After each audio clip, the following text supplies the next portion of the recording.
Bonjour à tous, je me présente, je suis Franck Touré, enseignant de droit civil au sein de l'ISP pour l'examen du CRFPA. Et nous allons aujourd'hui aborder, dans le cadre de cette vidéo de correction, l'épreuve de droit civil qui s'est déroulée en 2019 dans le cadre de l'examen du CRFPA.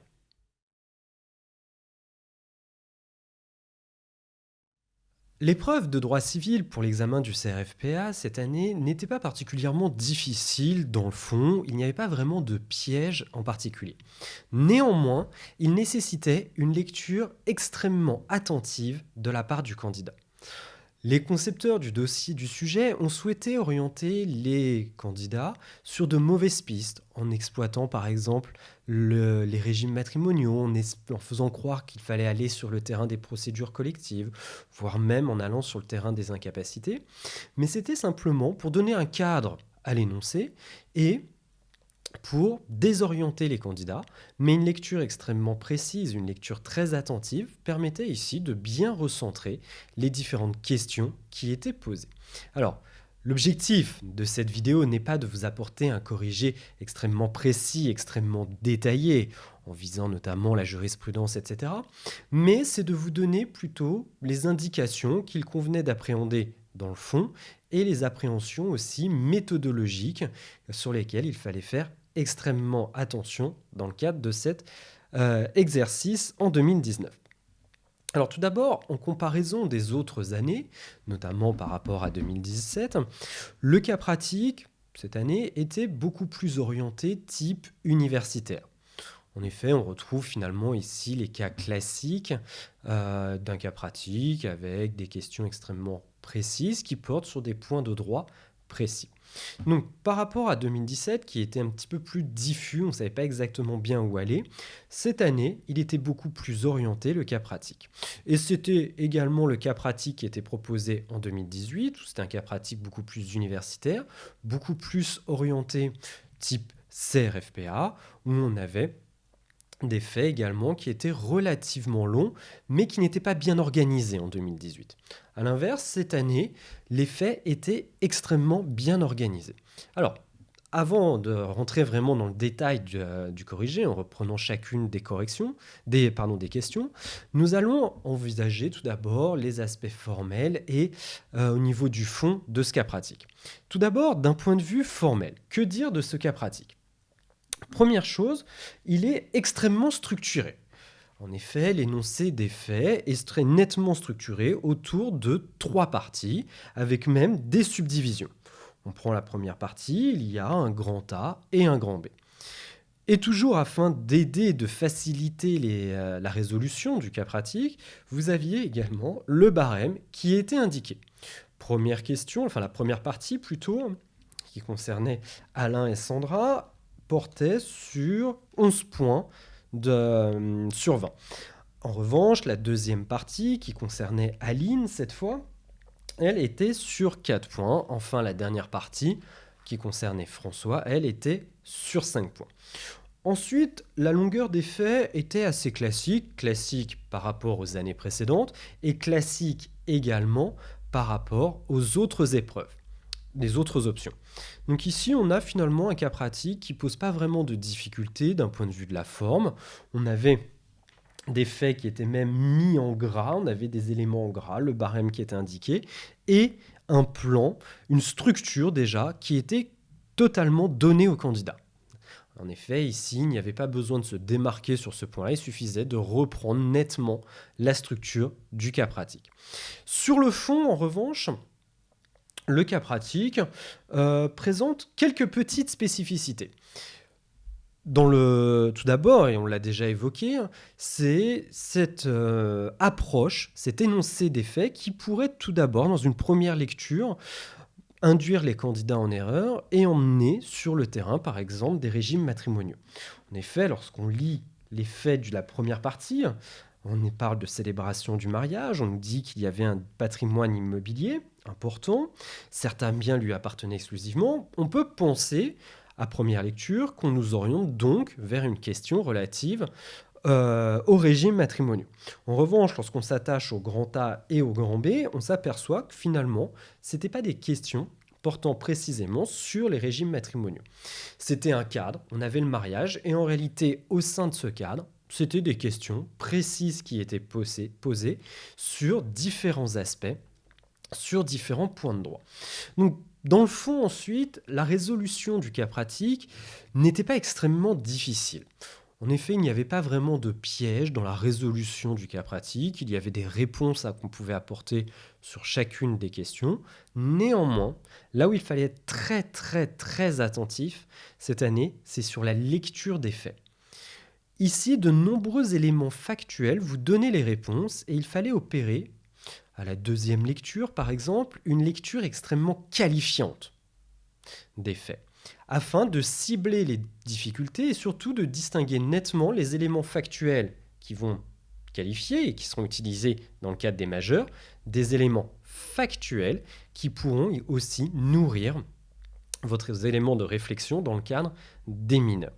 Donc, en conclusion de cette présentation du cas pratique, il n'y avait pas vraiment de difficulté dans le fond. Le programme était relativement attendu, certaines questions étaient attendues, je pense notamment à la question de l'empiètement, et ils ont envisagé de manière extrêmement large le programme, c'est-à-dire que si on avait des difficultés sur une question, on pouvait répondre aux autres questions. Donc ici, plusieurs aspects étaient envisagés, notamment le régime de la vente, le régime de l'indivision, l'empiètement, le droit des sûretés aussi, et enfin le régime de protection dans le cadre du mariage.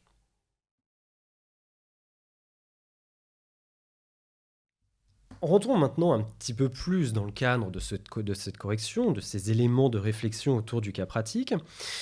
La première partie du cas pratique, qui portait donc sur 11 points, était divisée en deux aspects. Nous avions une première partie sous-partie qui concernait Alain et Sandra, et une deuxième sous-partie qui concernait Sandra et Michel. Au niveau de la structure, nous avions tout d'abord un résumé des faits, où on nous précisait qu'il y avait eu un mariage entre Alain Dupont et Sandra Martin. Ils se sont mariés en 1990. Ensuite, on nous précise que l'épouse était elle qui disposait d'un patrimoine immobilier relativement important, qu'elle était en indivision avec sa sœur, Michel, et qu'ils avaient conclu un contrat de mariage sous le régime de la séparation de biens. Ensuite de cette union sont nés deux enfants, tout d'abord Aline et ensuite François, qui se sont eux-mêmes mariés en 2016 et 2017. En réalité, c'est la deuxième partie du cas pratique et la troisième partie.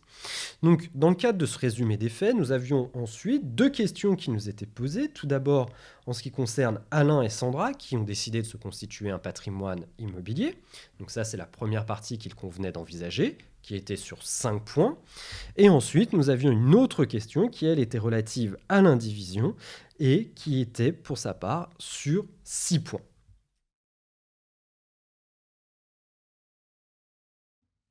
Commençons donc cette première partie en envisageant la question du patrimoine immobilier.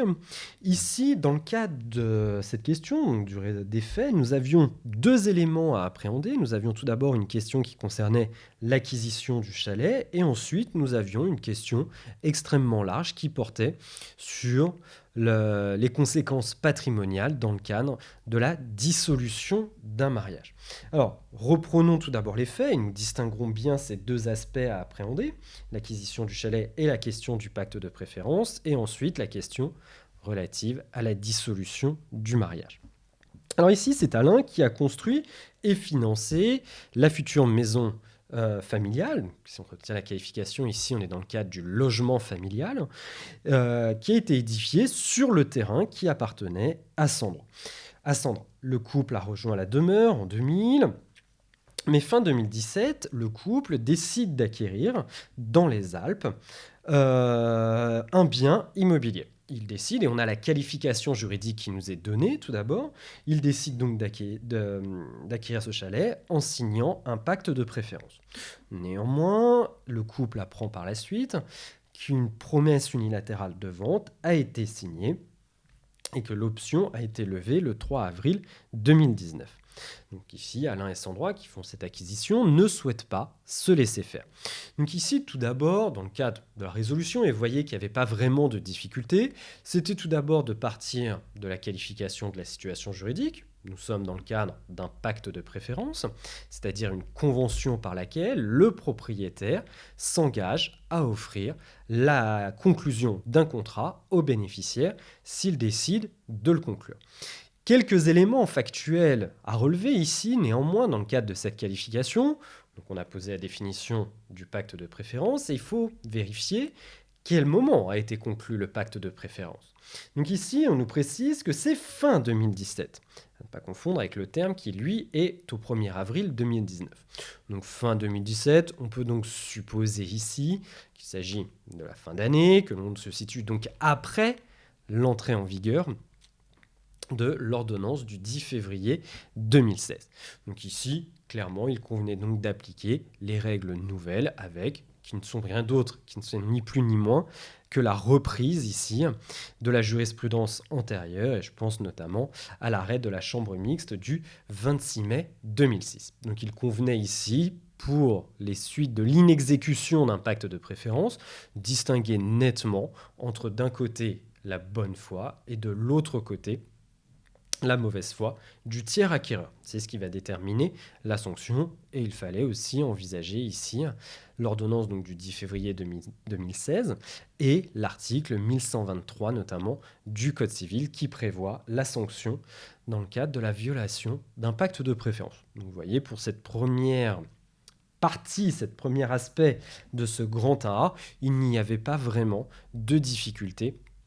Dans le cadre de la résolution, c'était vraiment des questions que vous maîtrisiez tous dans le cadre du droit civil et spécifiquement en matière de vente.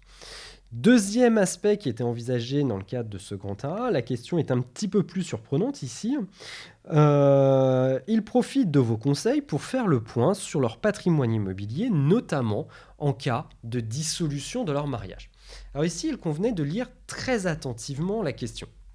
En effet, ils vous consultent en cas de dissolution de leur mariage. Ici, il ne fallait pas partir immédiatement, il fallait prendre un petit peu de recul et partir de cette qualification. Qu'entend-on par dissolution du mariage ? Est-ce qu'il s'agit de la nullité du mariage ? Est-ce qu'il s'agit du décès d'un des époux ? Ou est-ce qu'il s'agit d'un divorce amenant à la dissolution du mariage. Donc ici, on n'avait pas trois hypothèses distinctes.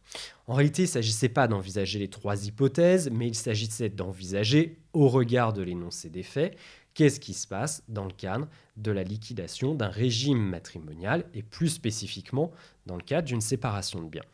Et ici, c'est typiquement le genre de question qui permet de faire la distinction entre les étudiants également. C'est une question qui est extrêmement large, vous constatez, on pourrait partir sur le terrain du divorce, de la nullité ou du décès, mais si on s'attache aux faits, on constate qu'en réalité la question est extrêmement ciblée puisqu'il s'agit de la liquidation du régime juridique, du régime matrimonial, de la séparation de biens. Or ici, la principale difficulté, et on le voit lorsqu'on lit les faits, c'est d'insister notamment sur un point en particulier, c'est la question du logement familial qui a été édifié sur un bien d'un des époux, mais qui a été financé par un autre époux. Or, et c'est là la difficulté justement, et ça va être tout l'objet de votre raisonnement, c'est le régime de la séparation de biens qui est tout à fait propice à ce transfert de valeur entre les époux. Qu'il s'agisse par exemple d'un financement par un époux d'un bien personnel de son conjoint, ou alors qu'il s'agisse d'une construction, et c'est notre hypothèse, édifiée par l'un sur le terrain de l'autre. Et finalement, ici, il s'agissait d'appliquer le régime des créances qu'il y a entre époux. Et d'ailleurs, je vous invite ici, sur cette question-là, à consulter l'article 1543 du Code civil et la jurisprudence qui figure sous cet article-là.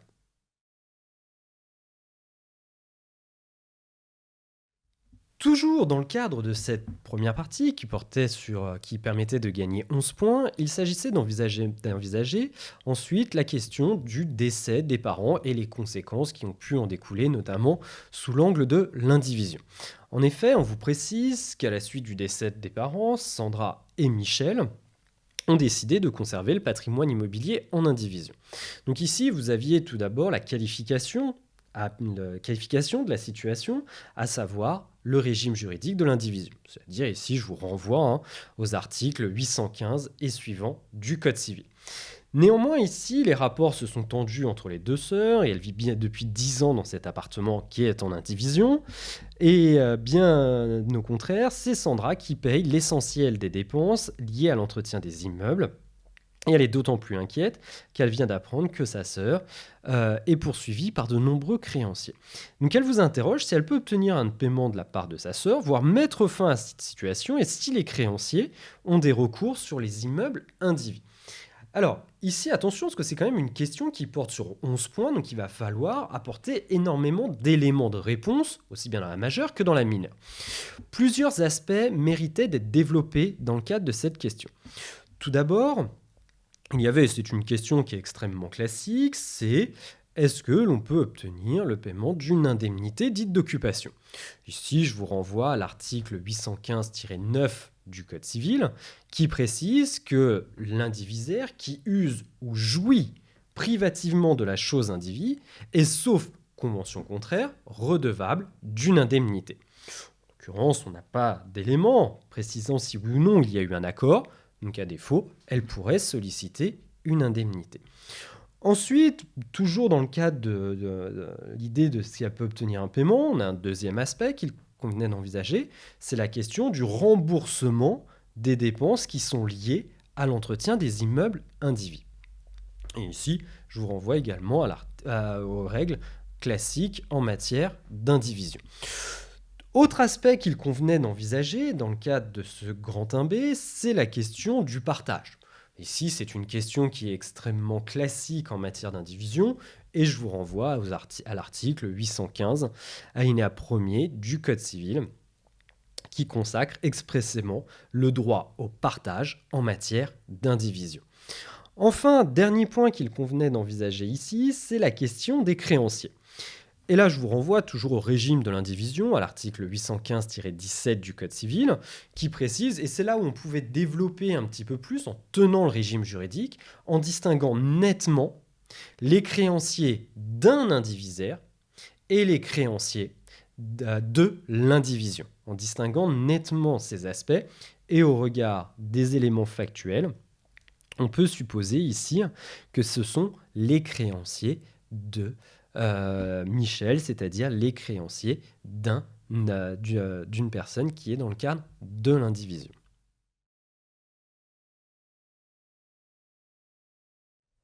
La deuxième partie du cas pratique, qui concernait cette fois Aline, un des enfants d'Alain et Sandra, était beaucoup plus difficile à appréhender pour plusieurs raisons. D'une part, les faits qui vous étaient exposés étaient extrêmement complexes et j'ai envie de dire, ils étaient même mal rédigés. Les faits pouvaient induire en erreur ou en tout cas amener à des interprétations divergentes. Ça, c'est la première raison. D'autre part, autre difficulté qui s'amenait, c'était la question sur le fond. Ici, c'était l'articulation entre le régime du droit de rétention, d'une part, et d'autre part, le régime des procédures collectives. Ensuite, la question qui était posée, la deuxième qui portait sur la question de l'empiètement, elle était extrêmement classique, et je vais même aller plus loin, elle était attendue, cette question, depuis quelques années en tout cas, depuis l'année dernière. Donc, reprenons ces différents aspects. Tout d'abord, je suis en train de vous dire que la question était extrêmement mal rédigée. On vous dit qu'Aline a créé une société de confection et elle décide d'agrandir son site de production. Tout d'abord, Aline travaille pour la société Mode et Tendance. Et c'est le terme travailler ici qui peut induire en erreur. Il ne fallait pas l'interpréter comme travail sous l'angle juridique, en réalité, sous l'angle du droit du travail, du droit social, mais il fallait l'interpréter sous l'angle collabore avec. Donc ici, Aline collabore finalement à des relations commerciales avec la société Mode et Tendance qui dispose de divers points de vente sur le territoire. Suite à une commande importante de cette société, donc on suppose que c'est la société Mode et Tendance qui a commandé à la société de confection d'Aline une commande portant sur des vêtements, sur de la confection en tout cas. Aline apprend par la suite la mise en liquidation judiciaire de la société alors que la commande est en instance de livraison. Et là aussi, on pouvait avoir des difficultés d'interprétation. Qu'entend-on par instance en livraison? Est-ce qu'elle s'est déjà dépossédée des éléments ou est-ce qu'elle l'a déjà transmis au transporteur ou est-ce que c'est déjà livré? On va voir qu'en réalité, ça va s'éclairer par la suite. Aline déclare sa créance au passif de la liquidation judiciaire et elle retient les marchandises en sa possession. Ici, en précisant qu'elle retient les marchandises, le terme en instance de livraison fait que l'on l'a interprété comme elle n'a pas encore remis les marchandises au transporteur, elle les a toujours en sa possession. Et elle tend se les faire attribuer en pleine propriété. Elle vous consulte sur le bien fondé de sa prétention. Donc tout d'abord, la première question de cette deuxième partie, qui porte donc sur 2 points, on peut supposer que le barème est divisé en 2. Il fallait tout d'abord retenir la qualification juridique, c'est-à-dire la question du droit de rétention, qui est prévue aux articles 2286 et suivants du Code civil, c'est-à-dire le droit reconnu à un créancier de ne pas restituer un bien appartenant à son débiteur tant qu'il n'a pas été désintéressé de ce qui lui est dû. Et ici, c'est justement cette qualification. Comment est-ce que Aline peut finalement retenir ce bien en vue du respect des obligations conclues avec cette société mode et tendance. Mais là, la particularité, c'est qu'il faut articuler le droit de rétention avec le régime des procédures collectives. Alors, conscience, ce n'est pas dans le cadre de votre programme les procédures collectives, et il ne s'agissait pas de donner une réponse de toute façon sur le terrain des procédures collectives, mais il s'agissait, et vous aviez tous les éléments de réponse, d'exploiter la jurisprudence dans le cadre du droit de rétention, et je pense notamment à la jurisprudence qui figure sous l'article 2286 du Code civil. C'était le premier aspect des difficultés liées à Aline. Deuxième difficulté, elle vous demande conseil sur l'attitude qui est à adopter face à son voisin. Ici, on a Aline qui a agrandi sa société de production et elle a fait construire, sur le terrain voisin, elle a empiété sur le fond voisin de 15 cm. Et il menace de démolir. Quelle attitude doit-elle adopter ? Donc, je vous disais, c'est une question qui était attendue en la suite des arrêts de 2016 et de 2017 en matière d'empiètement, sur l'interprétation que l'on devait avoir en matière d'empiètement. Et donc ici, c'était une question qu'on avait beaucoup travaillé avec nos étudiants, il s'agissait vraiment d'appliquer le régime juridique de l'empiètement. Donc premier point ici, c'était bien distinguer, dans le cadre de la résolution, de bien distinguer le régime juridique de l'accession du régime juridique de l'empiètement. Pour rappel, l'empiètement, c'est-à-dire qu'on réalise une construction qui est sur 2 fonds, sur le fond voisin et sur son propre fond. Ici, ensuite, il suffisait de dérouler la jurisprudence en matière d'empiètement et d'insister sur les arrêts donc, de 2016 et de 2017. En effet, dans le cadre de l'arrêt de la 3e chambre civile du 10 novembre 2016, la Cour de cassation a considéré que la sanction du droit de propriété que constitue la démolition de l'empiètement, éventuellement sous astreinte, ne saurait être disproportionnée, quelle que soit l'importance de l'empiètement et les effets de la démolition. Néanmoins, cela n'exclut pas de vérifier que la mesure ordonnée est bien proportionnée à la réalisation de sa finalité qui est la cessation du trouble illicite apporté au droit de propriété par l'empiètement. À la suite de cet arrêt-là, les auteurs ont considéré que c'était l'introduction du contrôle de proportionnalité dans le cadre de l'empiètement. Néanmoins, il convient de préciser l'étendue, ce sur quoi porte exactement le contrôle de proportionnalité. Ici, il ne porte pas en tant que tel sur l'empiètement, mais il porte sur la sanction de l'empiètement. Et d'ailleurs, l'arrêt de 2017 qui vient réaffirmer les principes, donc l'arrêt du 21 décembre 2017, lui vient réaffirmer les principes en matière d'empiètement en affirmant que tout propriétaire est en droit d'obtenir la démolition d'un ouvrage empiétant sur son fond, sans que son action ne puisse être considérée comme fautive ou abusive, peu importe d'ailleurs le caractère minime de l'empiètement, l'absence de gêne occasionnée, la bonne foi des voisins ou encore l'absence de mesures conservatoires prises par la victime en temps utile, la sanction demeure toujours la démolition. Mais reste à déterminer, et l'on retombe finalement sur cet arrêt de 2016, reste à déterminer l'étendue de la démolition. Est-ce que l'on peut se contenter à démolir uniquement la partie qui empiète, ou est-ce qu'il faut démolir l'intégralité de l'ouvrage pour faire cesser le trouble. Et finalement, ici, on n'avait pas d'élément de réponse, on nous dit juste que ça empiète de 15 cm sur le terrain, restera à déterminer si on va démolir seulement la partie qui empiète ou si l'on est obligé de démolir l'intégralité de l'ouvrage.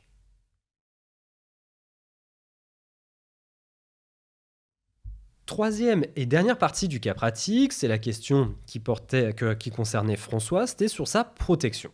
Cette question était sur 5 points et nous avions des faits tout d'abord qui nous indiquaient que François avait subi une chute accidentelle et qu'il était désormais lourdement handicapé et qu'il rencontrait des difficultés, notamment pour se situer dans le temps et dans l'espace.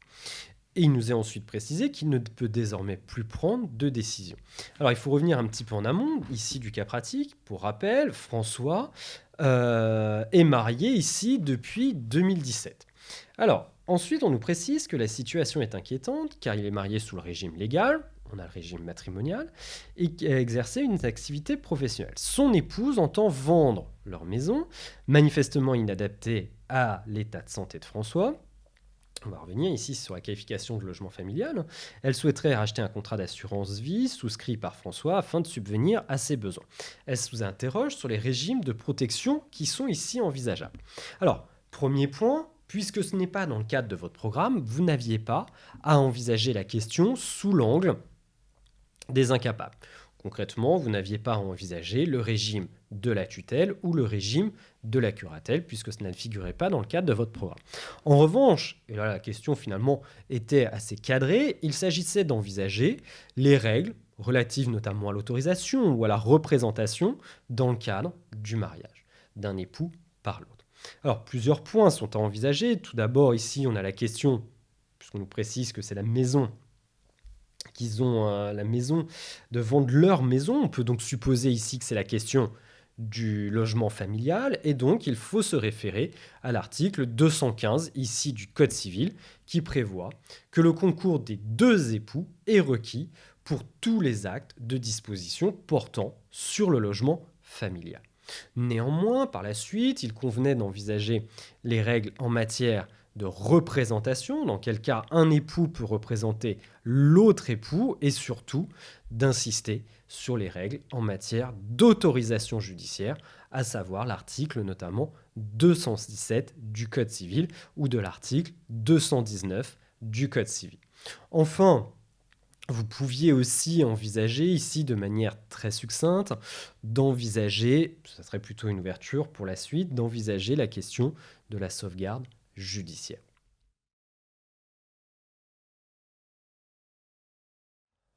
En conclusion, le cas pratique de droit civil proposé en 2019 dans le cadre de l'examen du CRFPA n'était franchement pas un cas pratique difficile. En effet, il suffisait de bien lire les faits pour exploiter tous les éléments dans le cadre de la résolution et de bien déterminer les problématiques. La seule question qui posait un petit peu plus de difficultés au regard de votre programme, c'était la question du droit de rétention et de son articulation avec les procédures collectives. Néanmoins, tous les éléments de réponse figuraient dans le Code civil et dans l'exploitation de la jurisprudence. En réalité, ici, c'était cas pratique de cette année, c'était un savant mélange entre une bonne lecture des faits, une bonne méthodologie pour lire le cas pratique, de bonnes connaissances et surtout une bonne exploitation de votre code civil dans le cadre de la résolution du cas pratique, c'est-à-dire de réussir à chercher spécifiquement sur quel point il fallait insister, notamment la rétention par rapport aux procédures collectives, la question aussi, je pense, à l'assurance vie. Donc ici, c'était vraiment, et ce seront mes mots conclusifs, un exercice avant tout de méthode, une bonne lecture, une bonne méthode ensuite dans le cadre de la résolution du cas pratique et bien évidemment d'avoir des connaissances. Je vous souhaite donc à tous bon courage pour cette année de préparation et spécifiquement pour les étudiants qui préparent l'épreuve de droit civil. Au revoir.